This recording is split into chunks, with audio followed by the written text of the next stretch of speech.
Peace code keepers, peace classmates. We're all in our paces with bright smiley faces, and this is the way we start the revolution.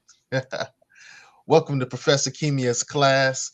This is the show that you want to check out if you're interested in the femcs, female MCs, the lady rappers. If you're interested in the inequities that our female performers have had to address and how we can address those. If you're interested in making sure that the culture truly represents the culture, this is the show for you. So once again, welcome to the revolution, Professor Kimia's class. Doc, the Hey, you're professor so, is here. and always thank you for always having me. And brother Dan is now here. Hey, Peace, Dan. peace. How you doing? Peace, peace. Hey. Good So stuff. Well, yeah, Doc, this is your class, and you're going to share with us first about some history about some of the ladies, the women, the femcs in hip hop, and then we're going to talk about some of the challenges and how we can address those challenges. Right? yeah, yes. If I read the curriculum correctly. The curriculum, like I sent you a syllabus. So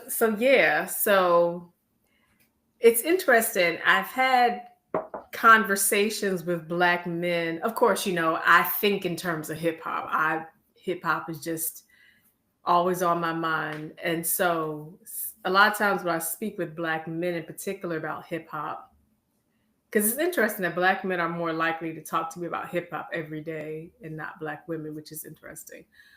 But I told a Black man the other day that Black men in particular have a difficult time discussing the lack of representation or the minor representation of women in hip hop and other places, whether it's religious leadership and all types of other places.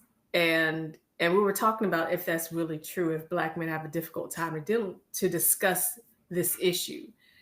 And so that's also something to think about regarding hip hop. What does it mean when women are considered the help?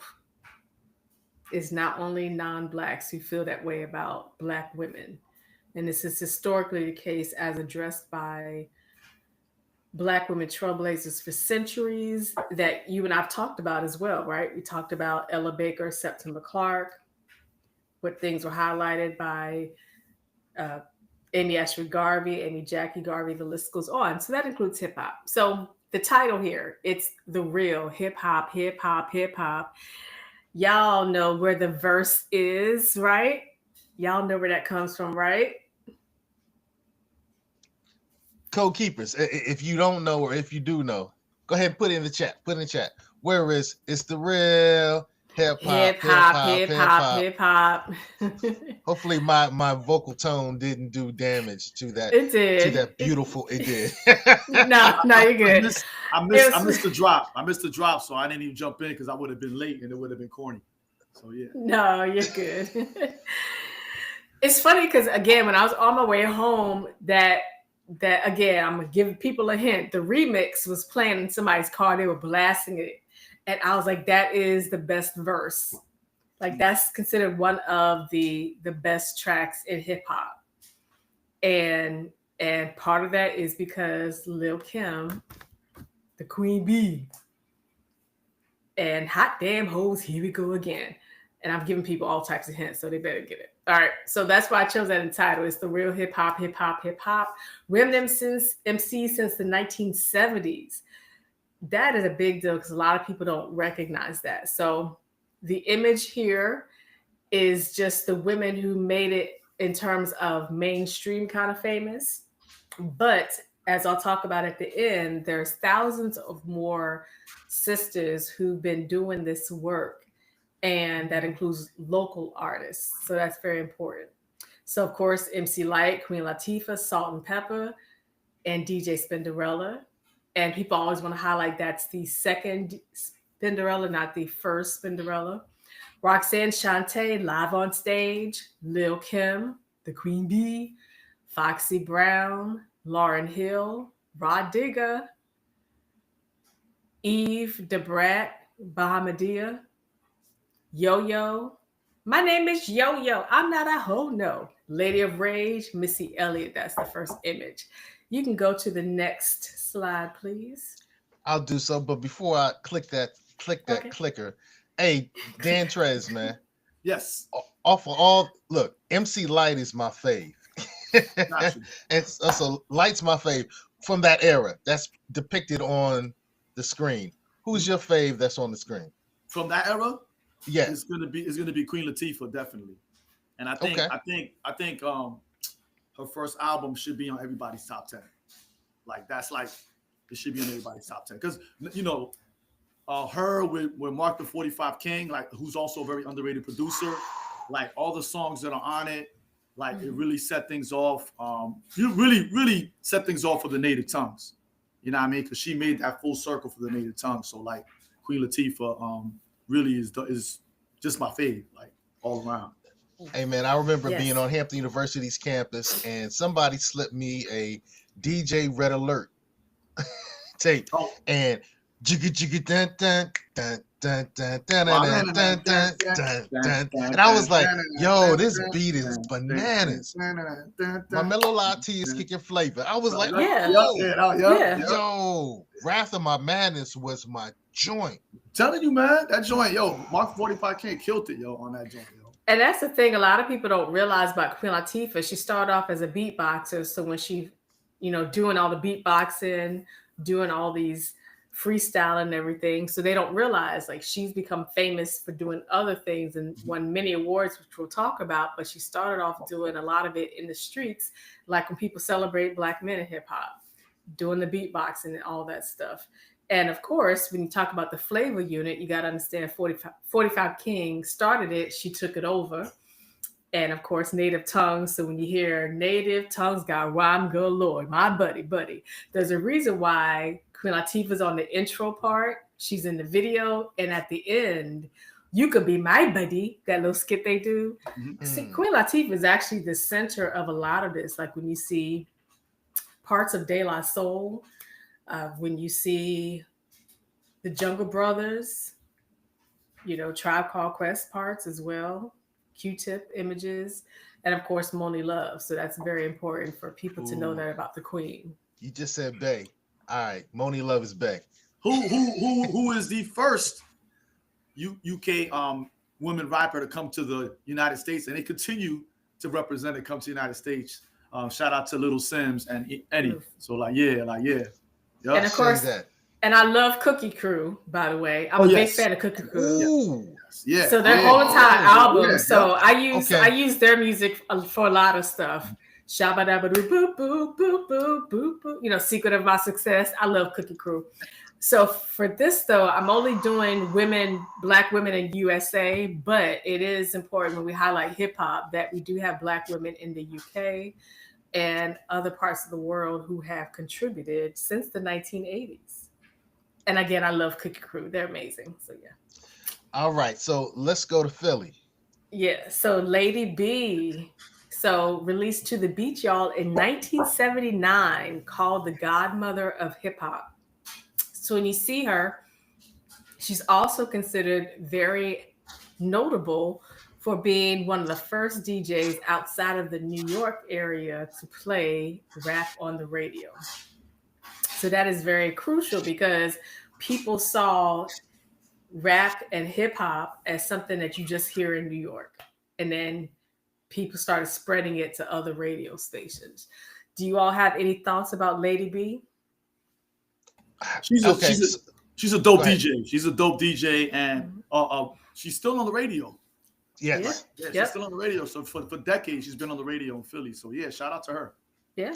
Now, the interesting thing I think about To the Beat, y'all, is I believe it came out between King Tim III and Rapper's Delight. Am I correct? I think so, but don't quote me on that. Is that a correct timeline, Dan? I couldn't tell you because in my mind, I thought she came after. I was wrong. I didn't know it was 79. I thought it was after. So that's just me being old. So Yeah, But yeah, because I don't remember the song during that time period.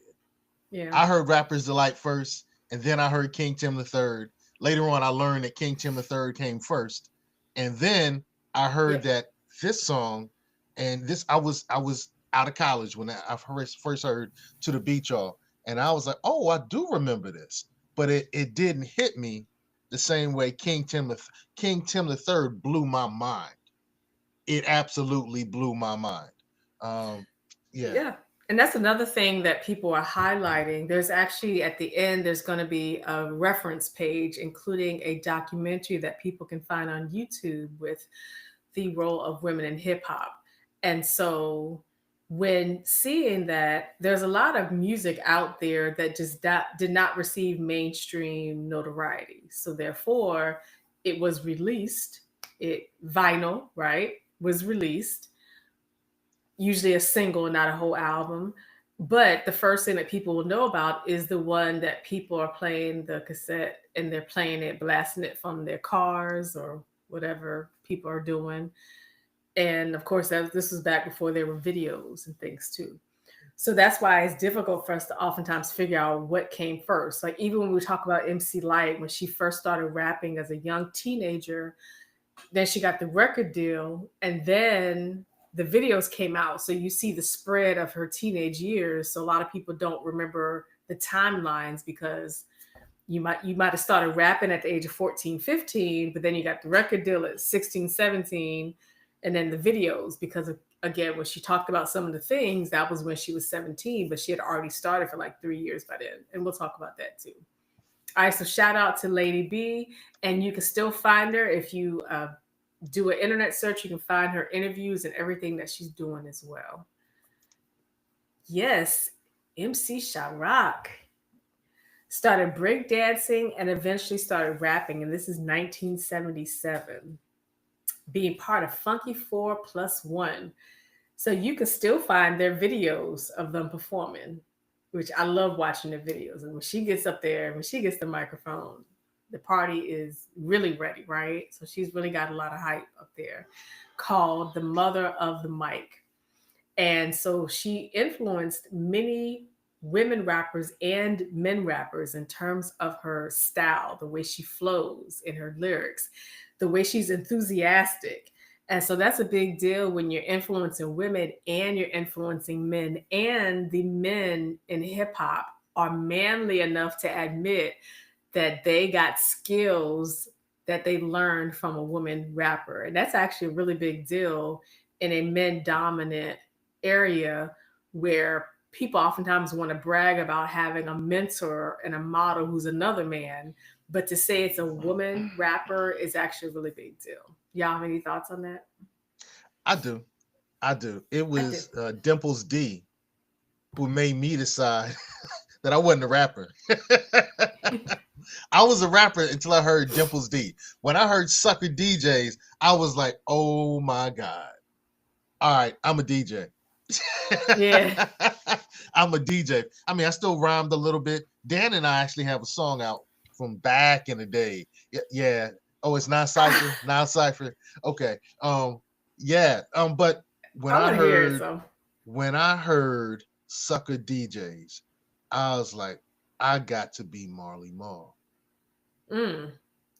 I want a Whew. woman to talk about me the way she talked about him. And that it really just kind of blew my mind. But to go to Chirac, it was wild to me because I wasn't surprised. So to me, and Danny, you grew up in New York around that time period. I left New York in 1976, so I used to go back every summer. So I went to a couple of block parties in Manhattan. Um, it was always, brothers and sisters on the mic. That's what I saw.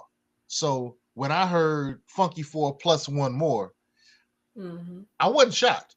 And I thought she was fly. I thought she was actually one of the best. I thought she was the second best in the group.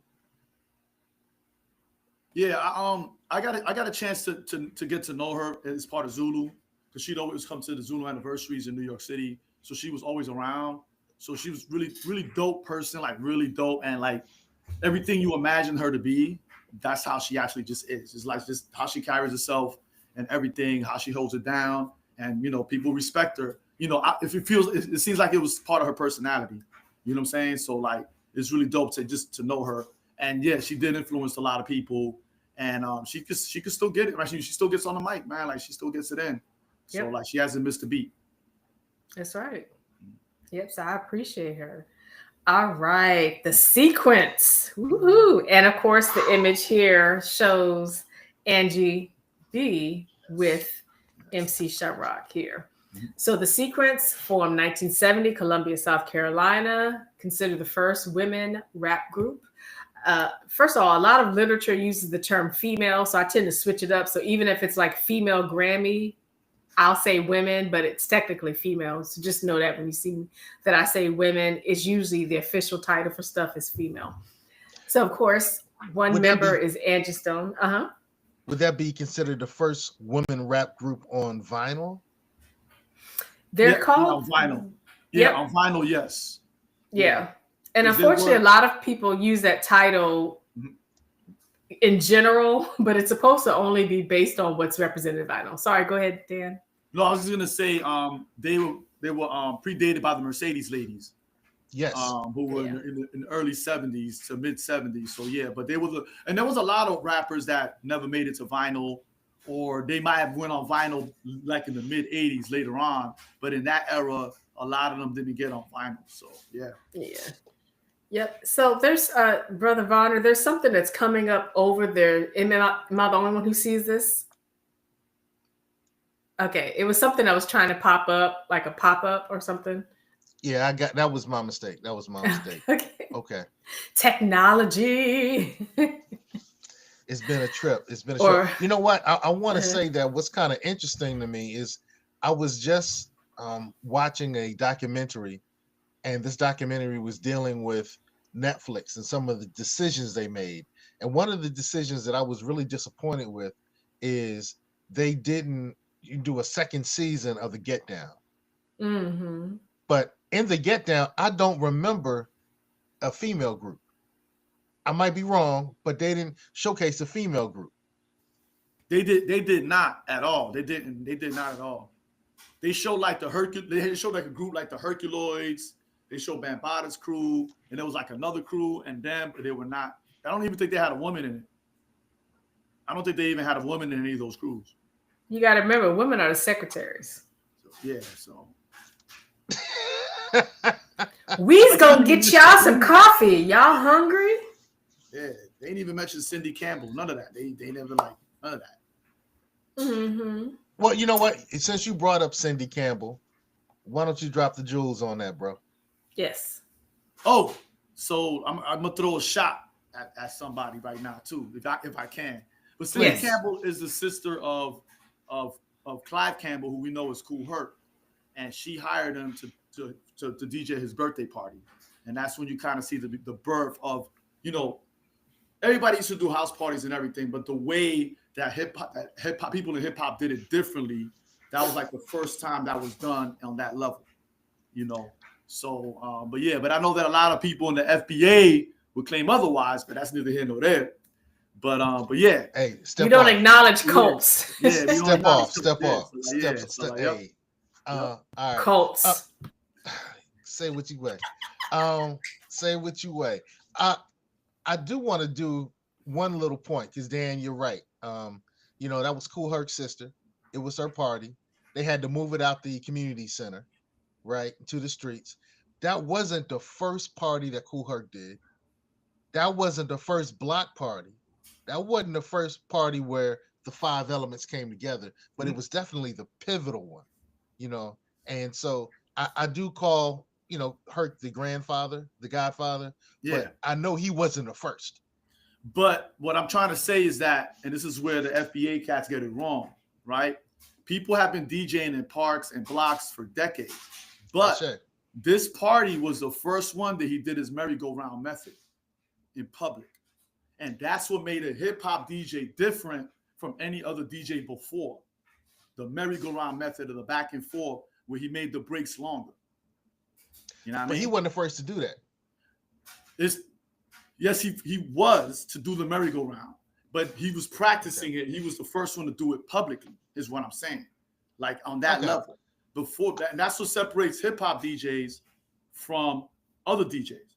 The merry-go-round method. Just like I can go on and on about how hip hop differs from other genres, but that's what sets them apart.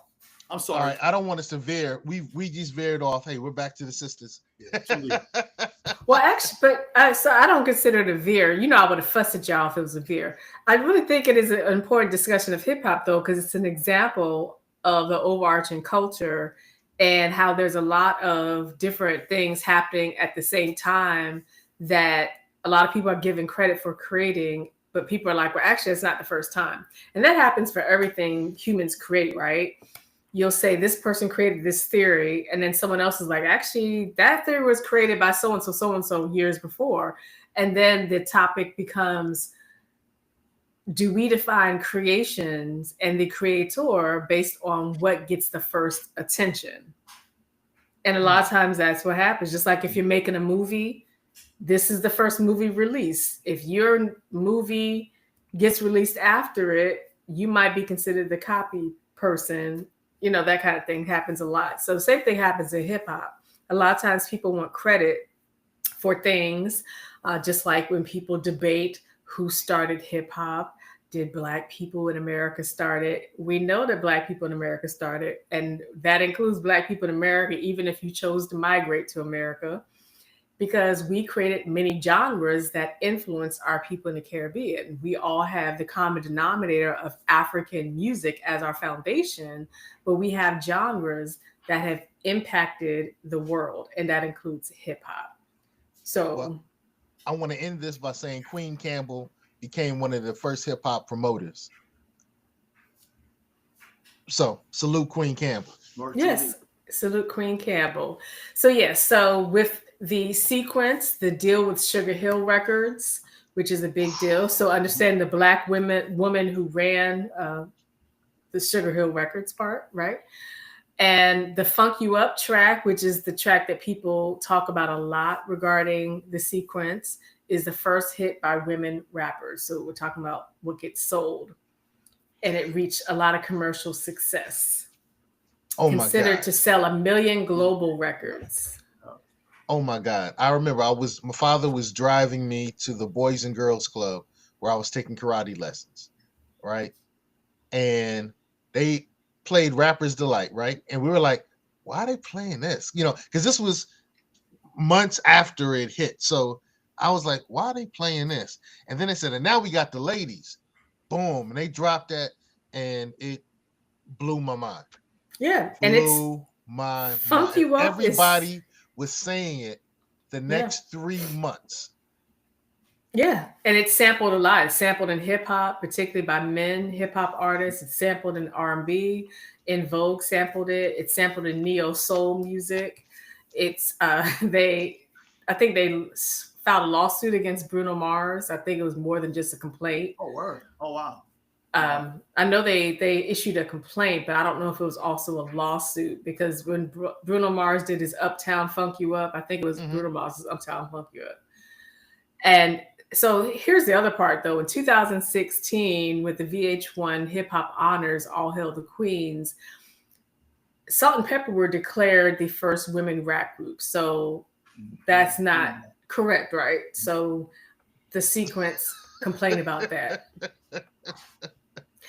And this is where, as Black people, culturally, we have to understand that a lot of times for Black people, a lot of times people are considered, non-Blacks are considered the first time when it's something that they acknowledge on their side, right? Mm-hmm. So that happens for women rappers. If you are considered the first now that you're on MTV or even VH1 and not just stuck with those Negroes on BET and the box or whatever. So that happens all the time. Even for like Black actors, right? We've known these Black actors since the 70s and 80s when they were doing movies that only Black folks knew about, right? Or shows that Black folks watched. But then when they got famous in Hollywood, among non-Blacks, they were like, this is their first movie. We're like, dog, they've been doing movies for like 30 years. Like, calm down, breathe easy, right? So regarding women in hip hop, that's something that the Sequence experienced. They're like, we're working hard, we're out there, connected with other women MCs, like again, MC Sharrock and Angie B here. And yet and still, 10 years later, here comes Salt and Pepper. No disrespect to Salt and Pepper. But 10 years later, here comes Salt and Pepper, and they're considered the ones who are considered the first. So, Hey, Dan, what was Salt and Pepper's first name? Weren't they Supernature, right? Yes. Supernature. Yes. Yep. Yep. Yep. Supernature and a different Spinderella. Eventually. Roxanne Shante, because I'm live on stage. Say ho. All right. So Roxanne Shante started at the age of 15. I love watching Roxanne Shante's videos because Roxanne Shante is a battle rapper, right? It was like she was born a battle rapper. Like, don't play with Roxanne Shante. And I also love when you see her performing with Biz Markie. And he's beatboxing for her. I love seeing that. Rest in peace. Yeah. Rest in peace, yeah. So this is funny. So whenever the Roxanne Wars, okay, I don't know why people thought the real Roxanne could beat Roxanne Shante in the Roxanne Wars. First of all, the fact that it was even started by UTFO. Oh, you're hurting me. I mean, no disrespect to the real Roxanne. Okay. I support the real Roxanne. Roxanne Shante is from the bridge. She had that fire, man. She had that fire, bro. The bridge, the bridge. Yeah, that's where she's from, right? She got it, yeah. And I mean, I'm a fan. I was just a bigger fan of the real. That's okay. I mean, first of all, UTFO, of course, founded by Full Force. So I love Full Force. they're amazing. But it's just funny that UTFO started this battle of sisters, and Roxanne Shante won that battle. I don't care what anyone says. So I'm a big fan of the Juice Crew. Sparky D had her moment. Can you elaborate, please? In the Roxanne Shante Wars, it was Sparky D. So Sparky D had a nice little thing there. Now I think in its totality, we will say that Roxanne Shante killed it because she went after UTFO. Yeah. And when Roxanne Shante starts, she throws out insults. Because I was like, Sparky D, I don't know if Sparky D had the energy that Roxanne Shante did. But she didn't. She had a moment. I'm just saying she had a moment. And her joint like never gets put in like the top 25 diss songs. Like it's no one ever brings it up.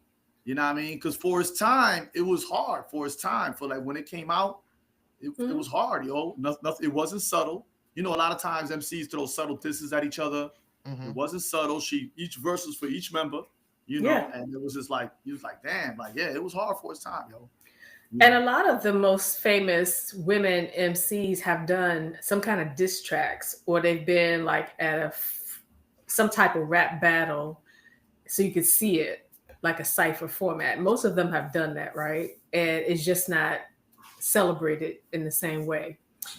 So okay, Roxanne Shante being part of the Juice Crew is a really big deal because one of my favorite songs is The Symphony. Okay. Dun, dun, dun, dun, dun. Listen closely. See my intentions on the vibe. I love Symphony. I love it. Okay, so I will say though, with Roxanne, and of course the Juice Crew was not started by Marley Marl, but that was the representative that a lot of people saw with the Juice Crew.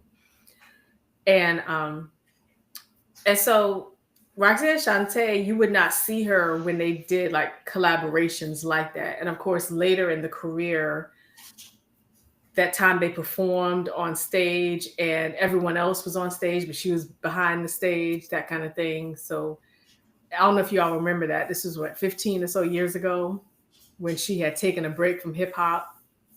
So she was backstage and the rest of Juice Crew were performing.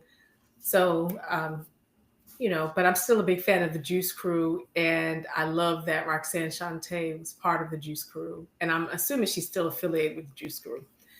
So being considered the queen of rap is a big deal. And part of that is, of course, being in control of rap battles, because that does have a lot of dominance when people don't really mess with Roxanne. So I always say she specializes in storytelling and diss tracks. I will just say though, oh my goodness, battling the Bronx was a big deal. Battling KRS-One and Biggie Diamond Productions is a big deal. Because KRS-One, he was throwing out some insults, some insults. Only good for steady pumping. Right, right. And I was like, he would not say that if it was a battle against a man. Come on, KRS-One. He wouldn't do a sex kind of diss if it was a man. No, he threw him off the stage. He threw him off stage. Yeah, he threw him off the stage.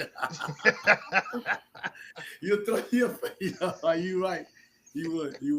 Not trying to be funny because I know it's not. But in your response, he threw him off stage.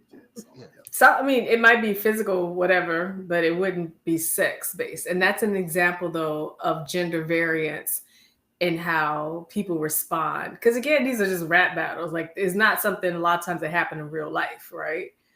And the rap battles actually got people to buy the vinyl and the cassettes more.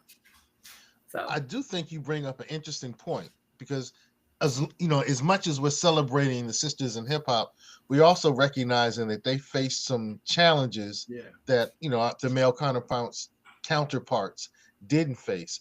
One of which was the devaluation simply to a sexual play to it. All right. I think I'm becoming wake enough to say that. Because as much as I love Roxanne Shantae's Only Good for Steady Pumping, I understand now censorship. I understand now that he was really that's kind of the way that many of us looked at women. And that was one of the, I think that unfortunately or possibly fortunately, Brother KRS-One demonstrated some of the misogyny, if I'm using the term effectively, in our approach to women. She's only good for sex. Yes. Yeah. It was a great diss, but what does that say about the way that we deal with people that we should be valuing? Right, because I mean, a rap battle, like men battling each other, they would not do sex disses, because the question would be, why are you thinking about sex with him, yo? Why are you thinking about that, right? We would call somebody soft. But would you be talking about their penis being soft, though? No, I think we did, even against men. We use sex. We would say I'll take your girl. Yeah, sick my duck. I'll take your girl. You know what I'm saying? I'll seduce your wife. Then again, at the same time, it does see women as objects. You know what I'm saying? But only we do like try to, I guess the word we should use is try to emasculate, even though I don't like to use that word. Like say that they're less of a man, he calls Marley Marl, like he says Marley Marl likes dressing like the gays, right? So it's like, so it's homophobia in there too. So with the diss tracks with men, you might reference taking each other's women. Yeah. Rarely will you talk about penis size and things like that, though. Like I was gonna say, so like you're not really bringing up sex, because like even saying something like I probably sex your girl better than you, that still almost crosses the line of like now you fantasizing about them, So a lot of times when men have battle raps, if they're gonna bring up something, they make sure it's not like they're focusing on the man's sexuality. I mean, sometimes you'll hear diss like the man gets raped, something like that in prison, stuff like that, which, but so it's an interesting dynamic there. Which, what, real quick, I don't mean to cut in, I'm currently No, go ahead. reading. I'm currently reading Wisdom of the Cipher by the wonderful Tony Blackman, a dope MC, probably one of the dopest MCs around. And she talked about how the battle, like she used to hold these ciphers, and she wouldn't let people battle. She said because the battle takes away energy from the cipher, and it becomes individualized instead of communal. So, like, yeah, I just wanted to say that she pointed that out in there, and I wasn't convinced until I heard you talk about it. If you could send us that full citation, and we can include that in the link for the YouTube channel. Got you. For the video, so that we can find that book. So thank you so much for saying that. Definitely. So yeah, MC Light, go rock. Brooklyn, go Brooklyn, go Brooklyn. How to do that? I love the intro, Lighter Rock, when she's talking in the beginning. She said it's a metaphor, and he's like, I think it's more like a simile. That's cute. So in 1987, MC Light was the first solo woman rapper to get a record deal at Atlantic Records. She was 14 when she started rhyming, about 14, that range. And she was 16 when the music started getting released. First woman rapper to release a full studio album, which is a big deal because a lot of times the vinyl that we were receiving was a single. We were so excited to get it though, like we were so excited to get it. But a lot of times it was a single. It would maybe have two singles, like side A, side B, that kind of thing. So she actually was the first to release a full studio album. She received Achievement Gold certification. She achieved gold certification. She's the first woman rapper nominated for a Grammy Award. And I like to put this part out there. Like other old school MCs, she stayed active. So I remember when I was still living in North Carolina, I used to travel up to Richmond a lot. And this was probably like 15 years ago. My oldest brother, rest in peace, and I went to a party in Richmond, and she was the DJ. We were so excited. Like, I love MC Light, right? So she was she's a really good DJ. Yeah. She's really good at hyping up everything up. And I've been to like Biz Marquee, D Nice, DJ, but I would say MC Light is a different kind of hype. MC Light does speaking engagements. She's the voice for award shows. You can always know her voice. You know it's her voice. Even if you don't see her, you can tell that's MC Light on the microphone. MC Light's on the microphone. You can literally tell, right? And she actually released her new album in 2024, One of One. So she still does local and national performances. She got a bop on her album. She has a bop. I didn't like the chorus, but the lyrics, the one that she has, it sampled. I can't think of the old school song. It's an old school song. It used to be a break. All right. Well, anyway, one of the songs on the album is really a bop. But hey, she's a D9, so salute that.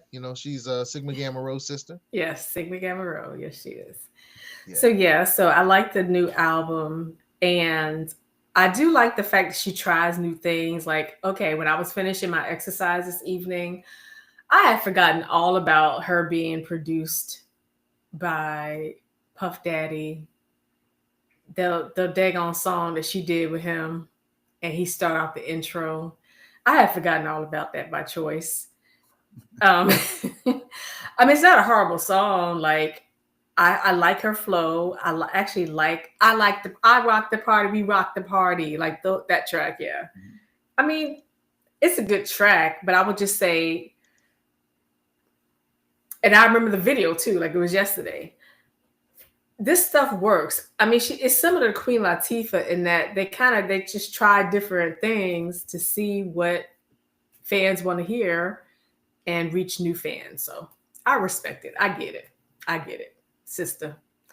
All right. And next we have. Hey, any thoughts, Danny, on MC Light before we move? Nah, she's dope. She's dope.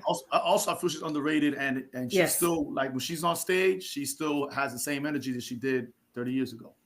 She really does. Yeah. Still drop dead gorgeous. She's everything. She's everything. I love the work that she does philanthropically. She's really still community focused.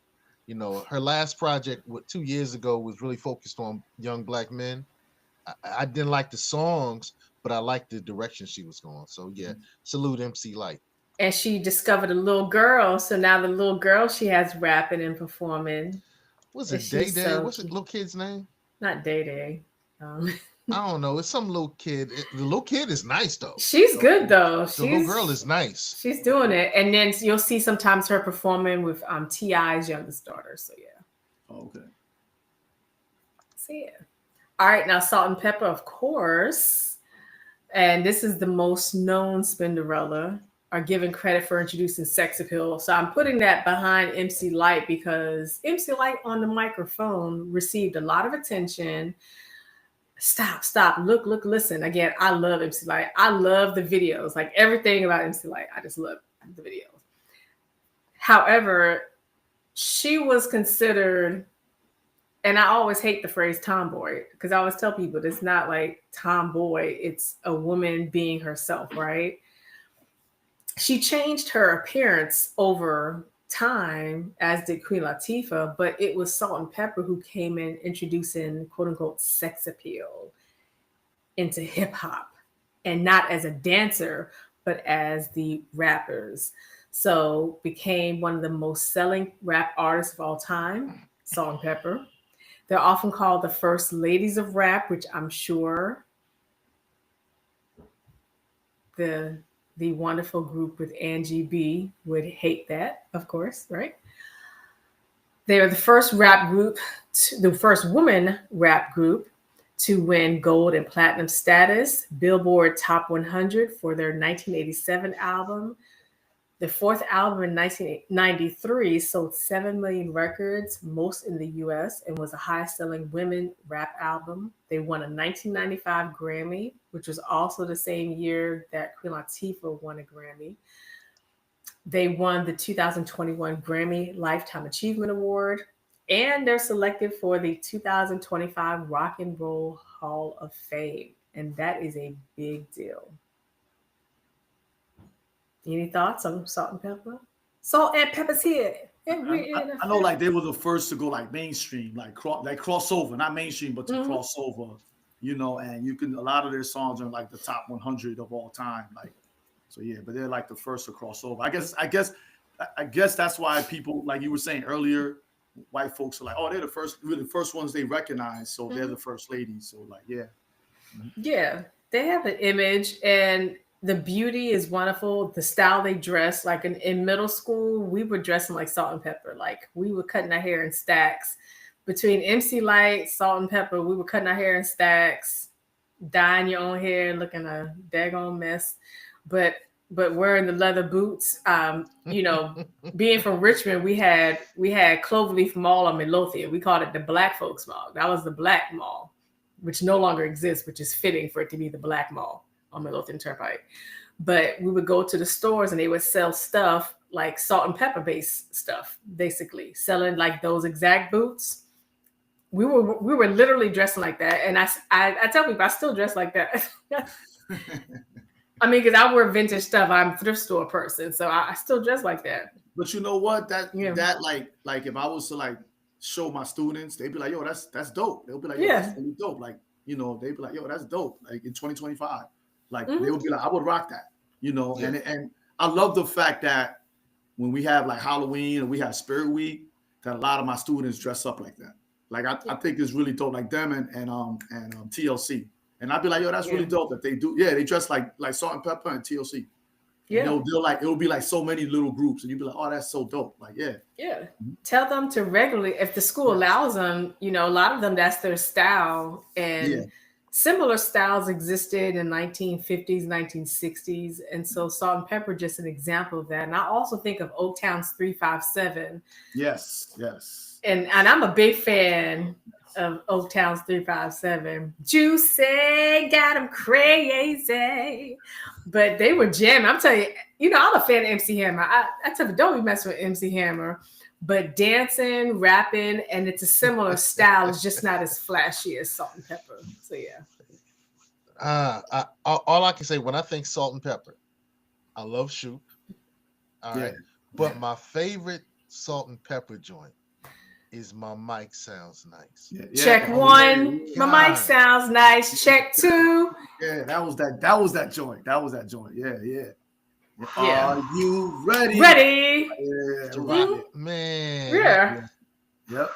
Mhm. I mean, I like all of their songs. I mean, they did a lot of good tracks, and Yeah. you think about the videos that they did when they had Go Go Beat and all that everything. So and the tracks they did with Kid and Play also, and so yeah, very it entertaining, was a good time in hip hop. It was a good time in hip very hop. good time. Yep. JJ Fad. Mhm. All right, the original membership: Juana, Juanita, Fatima, Anna, and Dania. So they changed it to Just Jammin', Fresh and Deaf. They're most known for Supersonic single and the album titled Supersonic. Thankfully, they are performing again. So I always love Yes. seeing them. Yes, they are. They are performing. Yeah. Mhm. Yes. And they still got that flow. Yep. So I appreciate it. And the beatbox. And still got the beatbox. Yeah, she still Which is does beatboxing. crazy. Crazy, yo. Still got Oh, that. yeah. Someone commented Finesse and Sinquest. Yep. Yep. I'm a Finesse fan You of know and Finesse. you know what's wild? What's wild is that, unfortunately they're not selling arenas. You know what I'm saying? Uh-huh. But Yeah. their shows be very affordable, and they put on shows, and they travel a lot. So it's like please go out there. Even if you've never heard of them, please go out there and see them perform. Yeah, even groups like Finesse and Sinquest, like if they're Yes. still performing. So what wonderful artists have been doing, women artists have been bringing old school women MCs on stage. And so that helps people in the audience get reminded like this person is still out there performing. Mhm. They'll come to local and national performances. Like it's just like when we talk about men, and that's actually one of the things we'll talk about later. Cause like when I went to Kwame's performance a month ago, Chub Walk, Kwame, all these people, they're still performing. So women MCs are the same kind of thing. I just want to So say salute to Antoinette. I got an attitude. Oh yeah, yeah. Who battled MC Light? Who battled That was a MC dope Light? battle, man. so we didn't really talk about JJ Fad enough. So the Supersonic part, just want to highlight the 1992 album was certified double platinum, Mhm. and they were the first women rap group to be nominated for a Grammy Award. So that's the 1989 award. So shout out to JJ Fad. All right. Summer lama lama lama juma lama lama lama. Yeah. That's it. That's it. That's it. So, Sister Queen Latifah, all right, age 19, she released All Hail the Queen with Ladies First. Yeah, Lyrical Freestyle. All right, 1993, the album Black Rain had UNITY. That's that joint, yo. That's a unity. That's that joint, yo. I will say Ladies First is one of my favorite tracks. I also love the video. I love when she brought in Moni Love. I really thought they were real sisters at that point. I also love the background dancers. Just the Fire Sisters. Yeah. Yeah, and I have that photo of the background dancers themselves. Ladies First, it just created this scene. And Queen Latifah, just her lyricism in Ladies First was like, okay. And it was stern. It was like, yes, I got this. At one point, Miss Melody reminded me of Ladies First. The style a little bit. Rest in perfection. Rest in peace, Miss Melody. So yeah. Well, I tell you, back on Hampton's campus during my time period there, 86 to 90, the Deltas used to step off of that. Oh wow. They used to stroll off of Ladies First. Mm-hmm. They used to step in the door with that joint, man. Wow. Yeah. That was a good song. But like I said earlier, Wrath of My Madness is one of my favorites. UNITY, I always thought it was kind of interesting. She was like, who you calling a B? But she was calling the dudes N-words. And I was like, okay. All right. I guess there's always some back and forth. That's cool. I thought that was interesting. There was another song that she did. Oh. Yo. I Want to Be Down remix. Oh yes, Okay, okay. yes. About this short, about this tall, Yeah, about this big, about this small, about this length, about this width, about this flow, okay. about this gift. All right. Okay. Instinct keep me, yeah, right up your alleyway. Kick the more wetness, chill with some Alizé. Enough stress in a day. Let me Oh decide your my mind as my God. mental start to play. Get a force. Okay, I'll stop. That is literally my favorite. Like even now, when you show that performance, they did, of course, the live performance, and when she came out on stage, people wilding out, like nailing them, like, "Oh my goodness, this queen!" But that remix, just, Yeah. And whew, now they all D9 too. But man, yeah. Queen La has been putting it down. There's another song that I really love by her. I can't think of what it is right now. So Bad DJ. It'll come No, back to no, me. you're good. I mean, because she really has a lot of tracks, including the tracks that were on the Flavor Unit. Because I'm a big fan of Lakim Shabazz, and unfortunately, he retired from hip hop. But when you go to the Flavor Unit albums, when it's Flavor Unit specifically, you'll find Queen Latifah's tracks and Lakim Shabazz, all these other tracks that are not on their main albums. So it's a lot of, I mean, when you're all over the place, like she literally was all over the place doing all these collaborations before she got into acting. So she's literally got a whole lot of stuff that she's been doing since she's 19 years old. I do want to highlight something since you mentioned the UNITY lyrics. If you listen to the lyrics, dear Sir DJ, she specifically said that she understands if they're just joking around and Hmm. he calls black women bitch. He said, I understand if we're joking around, but are you serious and being aggressive? That's what she's talking about. She said that and she actually said that in the first verse. It's like, I get it. We're friends, Hmm. I but think I think calling it's me just out my another. name. But I don't think be it's calling another me out my gaslighting. name. I think that's just gaslighting. That's all it is. When men use that argument, they gaslighting. That's what they do. I just thought it was interesting. I just thought it was interesting because I really, you know, that was during my I guess my first conscious hip hop era. So I kind of regarded light, I mean not light, but La as part of that conscious thought movement. So it just that kind of threw me a little bit. I knew she brought out Apache with Gangsta B, so Yes. that made me wonder too. I You want know, black people. So but I'm remember, not. I want our people to remember consciousness is not as narrow as contemporary blacks want it to be. If you understand this, we're talking about 200 plus years of pro-blackness, black nationalism, pan-Africanism, all that stuff, right? This includes all types of stuff. So it's not as narrow as that. So I just want to highlight that. Okay. So I did mention earlier with Salt and Pepper winning the Grammy Award in 1995. So that's also when Queen Latifah won the 1995 Album Award. That is the UNITY. And over the decades, Queen Latifah has won many awards, including many, many, many, many acting awards. So Queen Latifah just amazing. Doesn't she have what they call it when you win a Grammy, an Oscar, a Tony, EGOT. an Yes. Emmy, an EGOT? Don't she? Is she one of the few people that has an EGOT? See, y'all remember what that's called. I Yeah. commend you both. I think I'm saying it wrong. I think EGOT. Like, yeah, I think I'm It's saying an it wrong. EGOT. It's an EGOT. Yeah. It's Yeah, called EGOT. Yeah, EGOT. yeah, Okay. yeah. She's one of the few. There's not that many people, black, Yeah. white women, or men that have that. She's one of the very few. Yeah, That's amazing. yeah. Mhm. So here's one of my favorite MCs, period. No debate. I don't embark in debates regarding Nikki D. Okay. And you can find Nikki D all over social media where she talks about her son's album and her album that she is working on. I don't know if it's newly released quite yet, but Nikki D is best known for my favorite single and one of my favorite tracks in hip hop in general is Letting Off Steam. Shooting the gift, letting off, shooting the gift, letting off steam. Oh, thank you. Said, oh, that's Dr. Kimia. Thank you for your post on IG. Oh, that's just you. That's just you.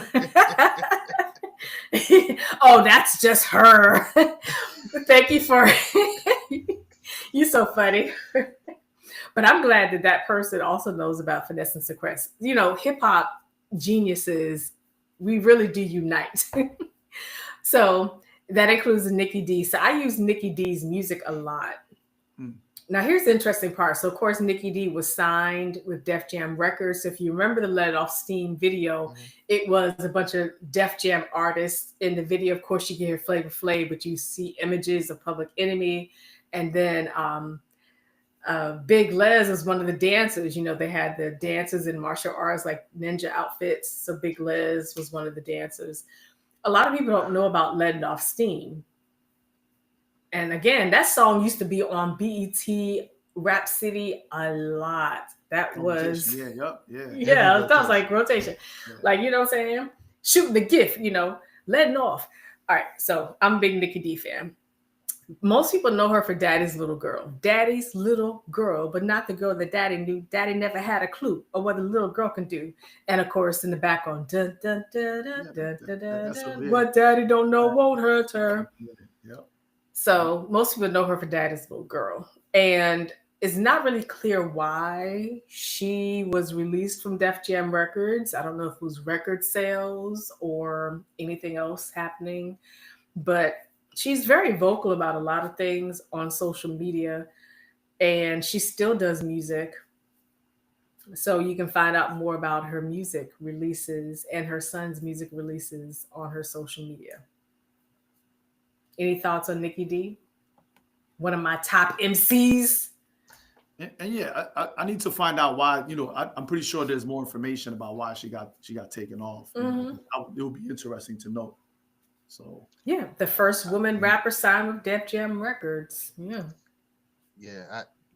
I have to admit, I never was a fan of Nikki D. Oh wow, she only had 2 joints though. Like she never released nothing else.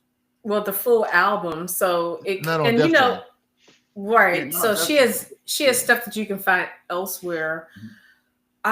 So we know how it happens though. Sometimes a whole entire album is recorded, which we don't know if that's the case here, but this is my hypothesis that a whole entire album might have been recorded and it wasn't released. Who knows, right? So, but yeah. To me, she wasn't light. You know, I think at that time, 91, it was just 89 for Letting Off Steam. Yeah, but during that time period, 88 to 93, it was just a glut of really great stuff. And hers, to me, it just didn't match what else was out there. Ooh, you know? Nikki D, come get him. Come get him. Now, I'm just talking about for me. It just, you know. Come get him, Nikki It D. wasn't Too Hype. I loved Too Hype. A lot of people don't know Too Hype. One girl was from Brooklyn. I can't think where the other girl was from. I think she was from Queens. They're the group that did Doing It Well. The one that LL redid with one of the girls. Yeah, and I always forget that that's a remake that he did. Yeah. It didn't, for me, it just didn't like. Okay, 89, 90. In that, when Dre and some of Snoop stuff really started popping. Mm-hmm. Yeah, that was a hard time to release music, I think. But I wouldn't say that for other Def Jam artists, the men. I don't think they had a difficult time releasing tracks and entire albums at the time. 89? I don't know. Let me see. Public Enemy had already done Rebel Without a Pause. Right. So that was still playing. Mm-hmm. Who else was on Def Jam around that time? Was Third Base on Def Jam? LL was on Third Base. Was on it too. No. Yeah, LL Third Base. Yeah, look at what she was coming against. Yeah, yep. And they were probably putting more and I'm not trying to excuses. They were probably more resources into them. They literally were, because I mean, even putting them in the Let It Off Steam video, you can gauge that they put the other artists in the video so that it's like familiar to the audience, right? Mm-hmm. But I just think that it didn't play well in marketing her enough, probably. Fair enough. You're a Nikki D hater, yo. She's not light. I'm sorry. It's light. Okay. But thank you for mentioning Two Hype because I'm gonna learn more about them also because I haven't read enough about them. So yeah. So here are just some reminders. So there are decades of potentially thousands of locally recognized and nationally recognized Black women MCs. It's not just like 20. It's not even just 100 or 200. It's a lot. Like different cities and different states have women MCs who are doing performances there, doing recordings. And this is where highlighting underground artists, because you know, all three of us are big supporters of underground artists. I mean, even when you talk about Boot Camp Click, Black Moon, Smith and Wesson, Buckshot, Helter Skelter, and Original Gun Clappers, they're considered underground artists. Although they were very successful in the marketing, they're still considered very underground for a lot of people who don't really know that type of hip hop. So there are some women MCs who are underground in this. And then there also are women MCs who are mainstream record deals. So that's MCs like MC Light. Uh, However, when it's looking like, and thank you for sharing the book, Dan. So the book is called Wisdom of the Cipher by Tony Blackman. So there also are some mainstream record deals where there's like one album released, but it's not sold well. And that happens for women MCs. A lot of times, and we'll talk about that in a second, but just remember, a lot of times women MCs don't get the same chance, right? If one single doesn't sell well, right? Like back when we still did videos, right? If it wasn't like the number one video, then people are like, oh, don't nobody care about her. But for men MCs, we give them a chance a lot of times, right? Like LL has done this work since he was a teenager, and I'm a big LL fan. My favorite is still Nitro, and he did the best verse in Rampage, right? He takes over. But he's done so much music that when you listen to his whole entire album, it has some tracks that you're kind of like when he started doing movies and there was one theme song for the movies, like he's like in the water with a shark. That's the theme of one of his songs. Come on, y'all. Y'all gave this black man a chance. he was rapping about being in the water with a shark, whatever. So I think that in hip hop we give the men chance after chance after chance because people assume that, oh, it was just a bad day, or he got rid of his DJ, or like even Goat Rakim. Rakim's my all-time Goat. I wear Rakim shirts, right? And when he and Eric B split, his style is the same, but his production is different. So like the album since Eric B, including the new album, the way he performs, who he gets to be guests on his pieces is different. But people are still coming to his performances with the promise that he's gonna do his old stuff at the intro, and then he's gonna perform his new stuff at the end. So yeah. Yeah, I wanted to highlight one of the code keepers. It says teat. All right. Well, okay. I was just listening to Rebel Soul by ISIS. Woo. Mm-hmm. Nice. Yep. Queen Mother Rage She was came out of she was a spitter. She was a spitter, though. She was. And thank you for saying that, because I was actually going to include her on this. But here's the difficult thing about ISIS, of course, her new name. She no longer goes by ISIS. Mm-hmm. It's actually difficult to find information about her music. Like you can find her on social media, mm-hmm. and she has an updated YouTube channel, but her style, like a lot of things have changed regarding her. There's an old photo of her with MC Light, but I don't know if she's intentionally kept to herself, but that's something that'd be interesting to learn. She did a lot of after she left X Clan, she did a lot of underground joints that only released on vinyl. Maybe 3,000 to 4,000 pressings. She did a lot of joints. So that's if you really dig, you got to find somebody that probably has some of her stuff. She did a lot of underground joints that, like I said, they made it on vinyl, maybe 3,000, copies, and that's it. Oh yeah. Yeah, I've been finding it to see if there's anything that you can purchase is what I've been searching for. Yeah. And so, yeah. Mhm. So, yeah, so we can go to the next slide because it's just two Oh, more. okay. It's Yeah, just two more okay. slides. Yeah. Right. But he did say that she went by Lin Q. Link Q, that's Yeah. what it was. Link Yep. Q, That's yeah. her So name yeah. now. Yeah, it's So got like three different she names got a in there. bunch of joints. Matter of fact, I'm gonna visit my brother this weekend. I'm gonna see if he has a couple of joints. So like, yeah, Yeah, that's wonderful. yeah. And there's two more slides. So this is just some just reminders of things we've talked about. So this is where we talk about interlocking gender, race, identities, and experiences. So for Black men, gender does interlock with race as well because men have a gender identity. So the same is the case when looking at Black women. So what it means to be an MC as a woman, and like when I shared this on social media yesterday, I included some women groups that some did gangster rap, some did all types of things, right?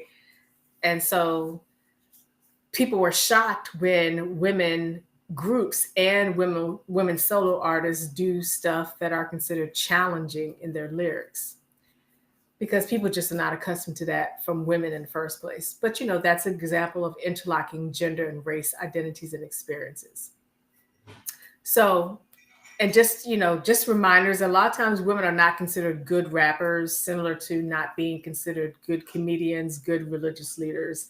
There's actually literally been men comedians who've said that women are not funny enough to be comedians. So similar happens when you're talking about women rappers. Women, so Black men control various stages in hip hop and rap. So a lot of times Black men claim to not control the industry. They'll say things like Black people do not control hip hop. The record industry, blah, blah, blah, is controlled by blah, blah, blah, blah. But Black men actually do control various aspects of hip hop and various aspects of record companies, various aspects of networking. You can see that in their interactions, let alone you can see that in how they plan concerts and all types of things. Most rap groups, hip hop collaborations, including the upcoming collaboration, of course, with Rakim, KRS One, and them, it's mostly men doing this. So men control various stages of hip hop. Also, want to highlight sexual expression. So, looking at Salt and Pepper, considered very sexy back then, they oftentimes had more clothes on. But then you introduce Lil Kim. And again, I'm a big fan of Lil Kim. And then Lil Kim and Foxy Brown were competing. And then Trina, you don't know Nan? You don't know Nan? So, sexual expression. Who has the legal right and the record deal right to have sexual expression? Like Black men in hip hop can do entire songs where their chest is hanging out. They've got women popping their twat in the video. But when women are the rappers doing anything, people question that. So I always also highlight here the need to purchase albums. So I don't believe in accessing music in a way that does not compensate the artists. Who did I just miss on That's dance? my middle son. My middle son Oh, Zuby. hey, middle son. Yeah. I just Hello. missed her. And you know what's crazy? You know what's Hey. crazy? He has a copy of Queen Latifah's first album on vinyl. Yes, Yeah, that's very wise. That's very wise. And that's why we have to buy the music. Mhm. Buy the music. Buy it. I'm just going to keep shouting. Buy the music. Okay. Also, invite women MCs to perform for local and national events. And that's important because I highlighted how MC Light still performs. You literally will see her performing at anything, similar to you see Chubb Rock and all the other artists. And they're performing their old songs. If they don't have a new album out, they perform. And people don't criticize men MCs if they haven't released an album in a few years or if they look different than they used to look on their videos. They tend to do that for women MCs. When women MCs have taken a break, whatever's happened, they come and they don't look like they looked in their last video. people are like, oh my goodness, what's happening to you? I was like, yeah, I don't be asking that of men MCs. So just a different way to understand hip hop and understand women's role in that. And the last one, the last slide are just some readings and a video. Seiko, can you go to the last slide? All right, that doesn't apply to MC Light. What, the part about the You don't performance? look the way you used to look. Oh no, she's definitely done very well with her appearance and everything, and Salute the light. her style. Salute the light. Yeah, she's done very well with that. All right, so here's the website, Women in Hip Hop article, the first women rap group, the Sequence article, and there's an ABC News article about the first female MC of hip hop. And so this is just stuff about the Sequence. And there's actually a documentary, The First Female Rappers No One Talks About, A History of Women in Hip Hop. And it's actually a really good documentary. I actually like that documentary. So people can access that documentary and actually subscribe to the YouTube channel of the people who created that documentary. And last but not least, here are two articles just about hip hop. Here, the Hotep and Hip Hop article. I use these for my classes here. And this one's about, can Black Muslim women be doomed with hip hop? And then the others, from civil rights to hip hop, toward a nexus of ideas. So there's actually a lot of writings about hip hop and publications about hip hop and the women's role in hip hop that people can read more. Well, one of the things that I know that we're going to highlight in the few minutes we have left are the problems. There's been some hypocrisy. We kind of pointed out a lot of them in our earlier discussion tonight. But I think there's more to it as well. So when I look at artists like Doechii, all right, Doechii just came out recently and she talked about mental health. And she has a song, My Anxiety. It's a big TikTok thing now. People are doing it all over social media. I want to say that it's interesting to me that the femcs now, the lady MCs, the lady rappers, whatever term you want to use, women rappers, they're actually hitting on some things that in some areas, they're hitting on things in public on a big stage that we, the men's haven't dealt with. We've talked about anxiety every so often, but she has a hit record that's all over the world talking about dealing with mental health and how she has a therapist and things of that nature. I want to salute her for that. Well, I mean, I like that song, but I don't want to claim that that's new. Actually, we over the decades, we do have hip hop, men in hip hop who have rapped about issues. Like even if you look at Bushwick Bill's verse, mm-hmm. that was about a hallucination, right? And they talked about depression. That song was about depression too. Yeah. Yeah. Yeah. So a lot of times men just say it in a different way, but there actually have been some. There was a hip hop artist, I forget his name. He was a local artist. And he died a few years ago. I don't know if it was by suicide but he had rapped about mental illness. And we have another hip hop artist who I actually share his music, and I follow his YouTube channel. He actually has an entire tracks, an entire video about Black men and mental health. So yeah, so it's actually something that's not. It's just that a lot of it's done in a play on words kind of way, unless they want to be very obvious. I commend her for this song, but I really want our people to understand the lyricism, because we do actually have, as part of Black music in general, is we do have some artists who always talked about mental health and even drug addiction. Like we talk about 3 6 Mafia, the brother who died in 3 6 Mafia, he used to always rap about sipping on some scissor, sipping on some scissor. Mm-hmm. And of course, when you talk about how they died, they've been rapping for so long about sipping on scissor, all that stuff. So yeah.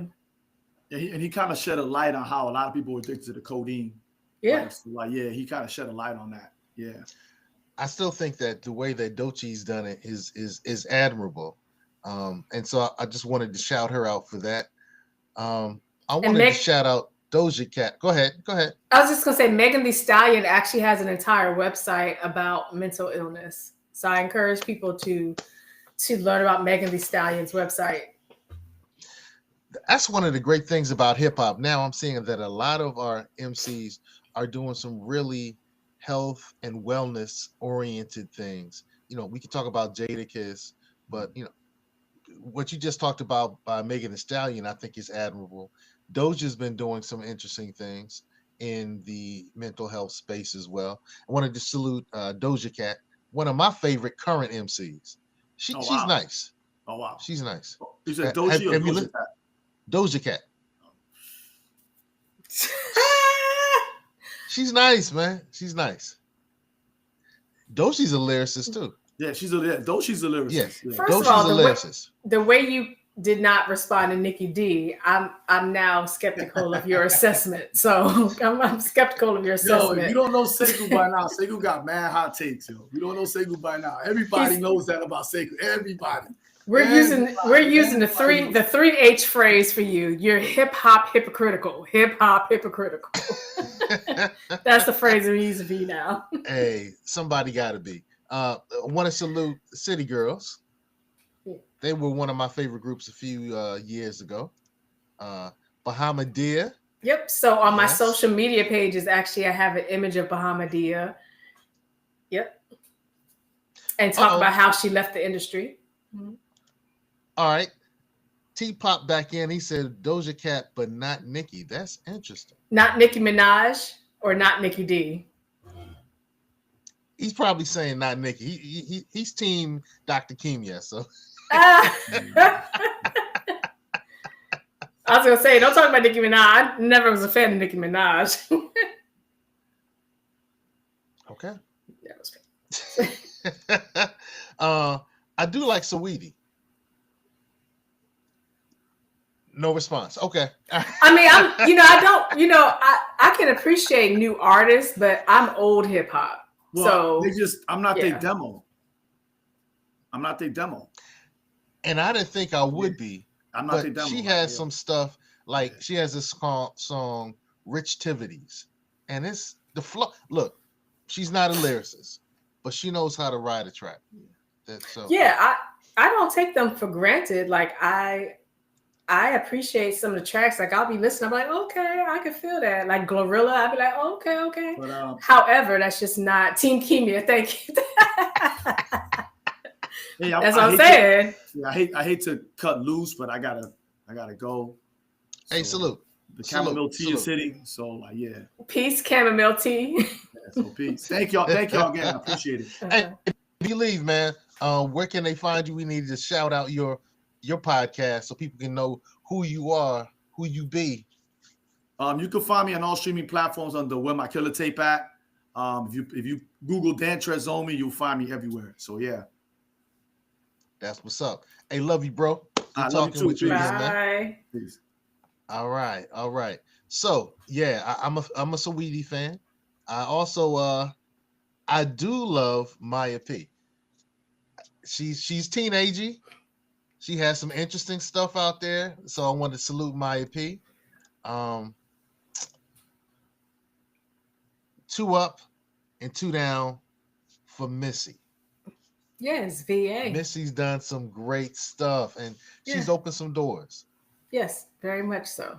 Yep. Yeah. So this is me giving props to some of the younger MCs. The younger. You talking about Missy Elliott though, right? Ain't that Missy Elliott? Yeah, but she's still current. I was about to say, because she's won awards and stuff like that. Like she's produced people since the 90s, so she's not young like that. Like, like all these people on the screen right now. Okay, we do have to have every generation so that the genre can continue for the remainder of our existence. But I ain't feeling all that. All right. So I do want to salute Jean Grey. Jean Grey is a lyricist. Jean Grey is dope. She's been out I've of I've the heard her. lyric. Yeah, Yeah, yeah. yeah. Jean Grey is dope. All right.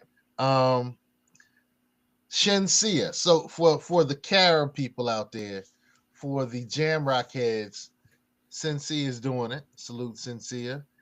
I do like Glorilla. I like Glorilla, I and do like Glorilla. I like her hype up self too. Okay, okay, Yeah. all right. Lotto, Big Lotto, Big Mama. Yo, she actually, I think she's nice lyrically. You're not familiar with I'm not familiar, but again, I want these sisters to flourish because that's how we continue.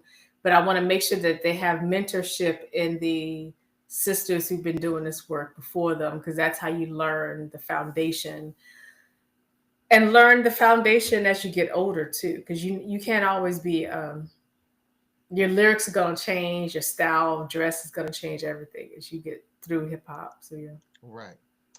Sexy Red, she's doing some interesting marketing. So I think that the marketing that Sexy Red is doing is commendable. Not a fan of her performances, but she has a couple I'm of hit songs. I'm not a fan of this cookie cutter appearance that they're giving a lot of these sisters. And I'm talking about they have this cookie cutter appearance of the way that their wigs are done and everything. It's one thing if that's a style that a particular person wants, but it's this it's this appearance. Like even when we had the battle between Lil Kim and Foxy Brown, you could distinguish their styles. Mm, They weren't this cut across it, right? And you could tell that Foxy Brown was the one who was modeling after the Pam Grier image, whereas Lil Kim was not modeling after that. hmm. Is that Cardi Okay. B? Cardi. She's horrible, but okay.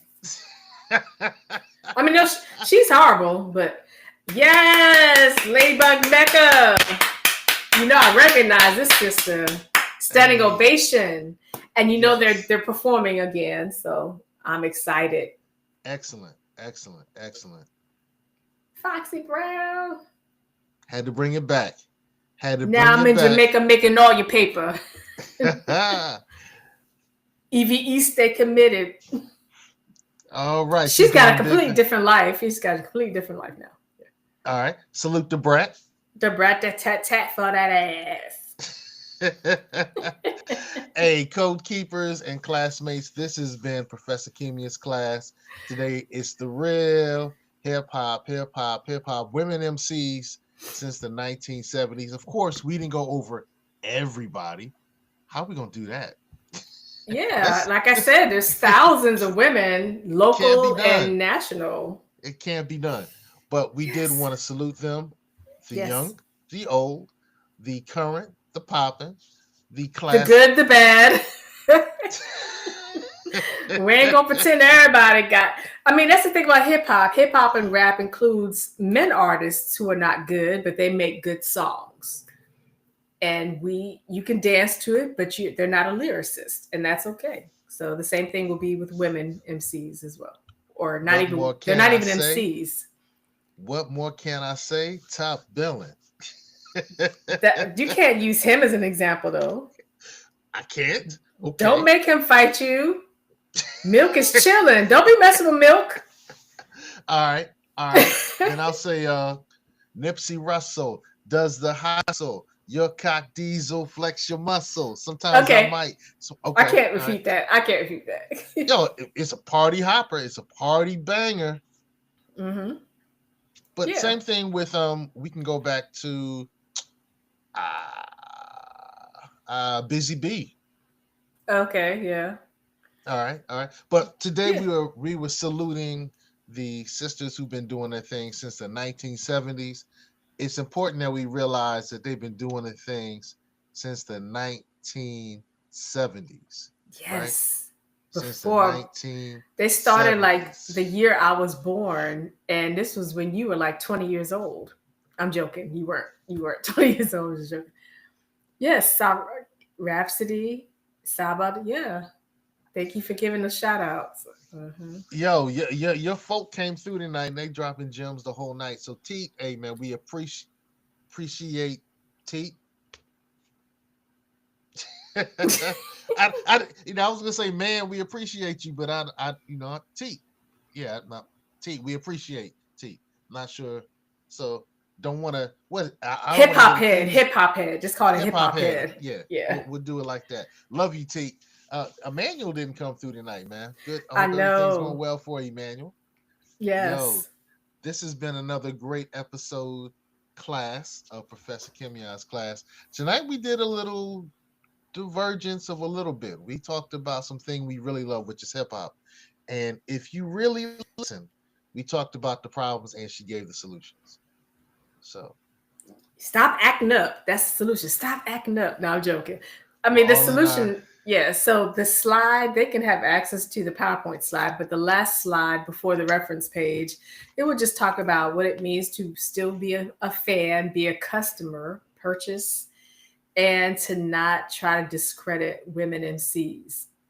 Well, you can discredit someone if they're not a good MC, period. But don't make it because there's some people who are rappers because they're entertainers, but they're not MCs based on lyricism. Wim So it's a Wemmy. You are a troublemaker. You are a troublemaker. Yo, it's a hot song, but Wim Wemmy. You are a troublemaker. You got people writing in. Co-keepers, classmates, peace. Peace. That was a good one. You know what? I really It's still on enjoyed. live. It's still